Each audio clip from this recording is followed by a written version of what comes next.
Hi, ഇന്ന് ഞാൻ വന്നിരിക്കുന്നത് നവരാത്രി സ്പെഷ്യൽ ഒരു റെസിപ്പി ആയിട്ടാണ്. ചവ്വരി കൊണ്ടൊരു ഉപ്പുമാവ്. ഈ പൂജവയ്പ്പ് സമയത്ത് മിക്ക കുട്ടികളും വ്രതത്തിലായിരിക്കുമല്ലോ, അപ്പോൾ അവർക്കൊക്കെ കൊടുക്കാൻ പറ്റിയ ഒരു റെസിപ്പിയാണിത്. ചവ്വരിയിൽ നല്ലപോലെ വൈറ്റമിൻ ബിയും ഫോളിക് ആസിഡൊക്കെ ഉണ്ട്. അപ്പോൾ അത് കഴിക്കുന്നതൊക്കെ നല്ലതാണ്. 6 മാസം കഴിഞ്ഞ കുട്ടികൾക്ക് വരെ ചവ്വരി കൊടുക്കുന്നത് നല്ലതാണ്. അപ്പോൾ നമുക്കിത് എങ്ങനെയാണ് ഉണ്ടാക്കുന്നത് നോക്കാം. അതിന് മുന്നേ ചാനൽ സബ്സ്ക്രൈബ് ചെയ്യാത്തവർ സബ്സ്ക്രൈബ് ചെയ്യാൻ മറക്കല്ലേ. കൂടെ ആ ബെൽ ബട്ടൺ കൂടി ക്ലിക്ക് ചെയ്താൽ ഞാൻ അപ്ലോഡ് ചെയ്യുന്ന എല്ലാ റെസിപ്പീസിൻ്റെ നോട്ടിഫിക്കേഷൻ ഉടൻ തന്നെ നിങ്ങൾക്ക് ലഭിക്കും. Please subscribe this channel and press on the bell icon for the latest updates. ഇതുണ്ടാക്കാൻ ആവശ്യമുള്ള സാധനങ്ങൾ: ചവ്വരി 1 കപ്പ്, നെയ്യ് 3 ടീസ്പൂൺ, ജീരകം 1 നുള്ള്, ഉരുളക്കിഴങ്ങ് 1/2 കപ്പ്, പച്ചമുളക് 2 എണ്ണം, ഉപ്പ് ആവശ്യത്തിന്, കപ്പലണ്ടി 1/2 കപ്പ്, കറിവേപ്പില 1 തണ്ട്, തേങ്ങ ചിരകിയത് 3/4 കപ്പ്, നാരങ്ങ നീര് 1 ടീസ്പൂൺ, പഞ്ചസാര 1 ടീസ്പൂൺ. ഇനി ഇതെങ്ങനെയാണ് ഉണ്ടാക്കുന്നതെന്ന് നോക്കാം. ഇതിന് വേണ്ടിയിട്ട് ഞാൻ 1 കപ്പ് ചവ്വരി വെള്ളത്തിലിട്ട് വെച്ചിട്ടുണ്ട്. ഇത് 3 മുതൽ 5 മണിക്കൂർ വരെ നമ്മൾ കുതിർത്തി എടുക്കണം. ഉപ്പുമാവ് ഉണ്ടാക്കാൻ വേണ്ടിയിട്ട് ചവ്വരി കുതിർത്ത് തന്നെ എടുക്കണം. സാധാരണ നമ്മൾ പായസത്തിനൊക്കെ കുക്കറിലായിരിക്കും വേവിച്ചെടുക്കുന്നത്, അല്ല വേറൊരു പാനിൽ വേവിച്ചെടുക്കുകയായിരിക്കും ചെയ്യുന്നത്. പക്ഷേ ഇതിൽ നമ്മൾ പച്ചക്കറികളുടെ കൂടെ ഇട്ടിട്ട് പെട്ടെന്ന് തന്നെ നമ്മൾ വേവിച്ചെടുക്കണം. അതിന് വേണ്ടിയിട്ടാണ് കുതിർത്ത് വയ്ക്കുന്നത്. ഇപ്പം 3 മണിക്കൂർ കഴിഞ്ഞിട്ടുണ്ട്. ഇനി വെള്ളം തോർന്ന് പോകാൻ വേണ്ടിയിട്ട് ഒരു അരിപ്പയിലോട്ട് ഒഴിച്ചു വയ്ക്കുക. 10-20 മിനിറ്റ് വെച്ചേക്കുക. അപ്പോൾ വെള്ളം നല്ലപോലെ തോർന്നു പോകും. ഇനി ഒരു പാൻ വയ്ക്കുക. പാൻ ചൂടായി വരുമ്പോൾ 3 ടീസ്പൂൺ നെയ്യ് ചേർത്ത് കൊടുക്കുക. നെയ്യിന് പകരം എണ്ണ ഒഴിച്ചാലും മതി. നെയ്യിലുണ്ടാക്കുന്നതാണ് ടേസ്റ്റ്.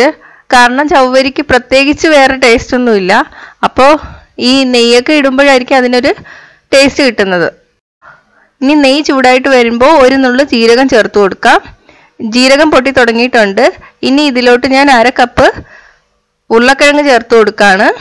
ഉരുളക്കിഴങ്ങ് കൂടുതൽ ഇഷ്ടമുള്ളവർക്ക് 1 മുതൽ 2 ഉരുളക്കിഴങ്ങ് വരെ ഇടാം. ഉരുളക്കിഴങ്ങ് നെയ്യിൽ വഴറ്റി വരുമ്പോൾ നല്ല ടേസ്റ്റാണ്. ഉരുളക്കിഴങ്ങ് കൂടുതൽ ഇട്ടാൽ ടേസ്റ്റ് കൂടും. ഇനി ഇതിലോട്ട് 2 പച്ചമുളക് അരിഞ്ഞത് ചേർത്ത് കൊടുക്കാം. പച്ചമുളകിൻ്റെ എണ്ണം നമ്മുടെ എരിക്കനുസരിച്ച് ചേർത്ത് കൊടുക്കുക. ഇനി ഇതിലോട്ട് ഉപ്പ് ചേർത്ത് കൊടുക്കുക. ഇനി ഇതിലോട്ട് ഞാൻ കപ്പലണ്ടി ചേർത്ത് കൊടുക്കുകയാണ്. ഞാനിവിടെ ഉപ്പിട്ട കപ്പലണ്ടിയാണ് ചേർത്തിരിക്കുന്നത്. നിങ്ങൾക്ക് കപ്പലണ്ടിയാണ് കയ്യിലുള്ളെങ്കിൽ അത് ചേർത്താലും മതി. ഇനി കുറച്ച് കറിവേപ്പില ചേർത്ത് കൊടുക്കുക. ഇനി ഉരുളക്കിഴങ്ങ് വേവുന്നവരെ അടച്ചു വെച്ച് വേവിക്കാം. ഇപ്പോൾ ഉരുളക്കിഴങ്ങ് നല്ലപോലെ വെന്ത് വന്നിട്ടുണ്ട്. ഇനി ഇതിലോട്ട് 1/2 കപ്പ് തക്കാളി അരിഞ്ഞത് ചേർത്ത് കൊടുക്കുക. ഇനി തക്കാളി ഒന്ന് വെന്ത് വരണം. തക്കാളി വെന്ത് വരുന്നവരെ ഒന്ന് അടച്ചു വെച്ച് വേവിക്കാം. ഇപ്പം തക്കാളി ഒന്ന് വെന്ത് വന്നിട്ടുണ്ട്. ഇനി ഇതിലോട്ട് ചവ്വരി ചേർത്ത് കൊടുക്കുക. ഈ ചവ്വരി നല്ലപോലെ കുതിർത്തിരിക്കുന്നതുകൊണ്ട് നമുക്ക് പെട്ടെന്ന് തന്നെ വേവിച്ചെടുക്കാൻ പറ്റും. നന്നായിട്ട് ഇളക്കി കൊടുക്കുക. ഉപ്പ് വേണമെങ്കിൽ ചേർത്ത് കൊടുക്കുക. ഞാൻ നേരത്തെ ചേർത്ത ഉപ്പ് കറക്റ്റ് ആയിരുന്നു, അതുകൊണ്ട് ചേർക്കുന്നില്ല. ഇനി ഇതിലോട്ട് 3/4 കപ്പ് തേങ്ങ ചേർത്ത് കൊടുക്കുക. അടച്ചു വെച്ച് വേവിക്കാം. 1 ടീസ്പൂൺ നാരങ്ങ നീര് ചേർത്ത് കൊടുക്കാം. നമ്മൾ നേരത്തെ തക്കാളി ചേർത്തിട്ടുണ്ട്. തക്കാളിക്ക് പുളി കുറവാണെങ്കിൽ 1 മുതൽ 2 ടീസ്പൂൺ വരെ നാരങ്ങ നീര് ചേർത്ത് കൊടുക്കാം. ഇനി 1 ടീസ്പൂൺ പഞ്ചസാര ചേർത്ത് കൊടുക്കാം. ഈ നാരങ്ങ നീരിൻ്റെയും പഞ്ചസാരയുടെയൊക്കെ അളവ് നമുക്ക് ഇഷ്ടമുള്ളതുപോലെ മാറ്റാം. കാരണം ചിലർക്ക് പുളി കൂടുതൽ ഇഷ്ടമായിരിക്കും, ചിലർക്ക് മധുരവും കൂടുതലായിരിക്കും ഇഷ്ടം. അപ്പോൾ ഉണ്ടാക്കുമ്പോൾ നമ്മുടെ രുചിക്കനുസരിച്ചിട്ട് മുളക് പൊടിയുടെയും നാരങ്ങ നീരിൻ്റെയും പഞ്ചസാരയുടെയൊക്കെ അളവ് വ്യത്യാസം വരുത്താം. കുട്ടികൾക്കാകുമ്പോൾ മധുരമായിരിക്കും ഇഷ്ടം, അപ്പോൾ പഞ്ചസാരയുടെ അളവ് ഒന്ന് കൂട്ടാം. വലിയവർക്കാകുമ്പോൾ എരിവായിരിക്കും ഇഷ്ടം, അപ്പം പച്ചമുളകിൻ്റെ കൂടെ കുറച്ച് മുളക് പൊടിയും കൂടെ ചേർത്താൽ നല്ല ടേസ്റ്റ് ആയിരിക്കും. ഇതൊന്ന് അടച്ചു വെച്ച് വേവിക്കാം. 3 മുതൽ 5 മിനിറ്റ് വരെ എടുക്കും ഇത് വെന്ത് വരാൻ വേണ്ടിയിട്ട്. വെന്ത് വരുമ്പോൾ നമ്മൾ സാധാരണ ചവ്വരി പായസത്തിലിടാൻ വേണ്ടിയിട്ട് വേവിച്ചെടുക്കില്ലേ, നല്ല ഗ്ലാസ് പോലെ, അങ്ങനെ തന്നെ ആയി വരും. ഇത് ഒരു 5 മിനിറ്റ് കഴിയുമ്പോൾ അത് ഇങ്ങനെ ആയി വരും.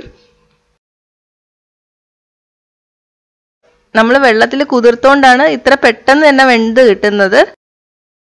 ഇനി നമുക്ക് സർവിങ് ഡിഷിലോട്ട് മാറ്റാം. അപ്പോൾ ചവ്വരി ഉപ്പുമാവ് റെഡി ആയിട്ടുണ്ട്. ഇതിൻ്റെ കൂടെ വേറെ വെജിറ്റബിൾസ് ഇഷ്ടമാണെങ്കിൽ അതും ചേർത്ത് കൊടുക്കാം. പിന്നെ മധുരം കൂടുതൽ ഇടുമ്പോഴാണ് ഇതിന് ടേസ്റ്റ് കൂടുതൽ വരുന്നത്. അപ്പം നിങ്ങളിത് ഉണ്ടാക്കി നോക്കുക. ഉണ്ടാക്കി നോക്കിയിട്ട് അഭിപ്രായം കമൻറ്റ് ചെയ്യുക. ഇഷ്ടമായെങ്കിൽ ലൈക്കും ഷെയറും ചെയ്യുക. കൂടുതൽ റെസിപ്പികൾക്കായിട്ട് ചാനൽ സബ്സ്ക്രൈബ് ചെയ്യാൻ മറക്കല്ലേ. ഈ റെസിപ്പി ഇഷ്ടമായെങ്കിൽ ലൈക്കും ഷെയറും കമൻറ്റും ചെയ്യൂ. സബ്സ്ക്രൈബ് ചെയ്തിട്ടില്ലാത്തവർ സബ്സ്ക്രൈബ് ചെയ്യാൻ മറക്കല്ലേ. പുതിയ റെസിപ്പീസ് ഉടനെ ലഭിക്കാനായി നോട്ടിഫിക്കേഷൻ ഐക്കൺ ക്ലിക്ക് ചെയ്യൂ.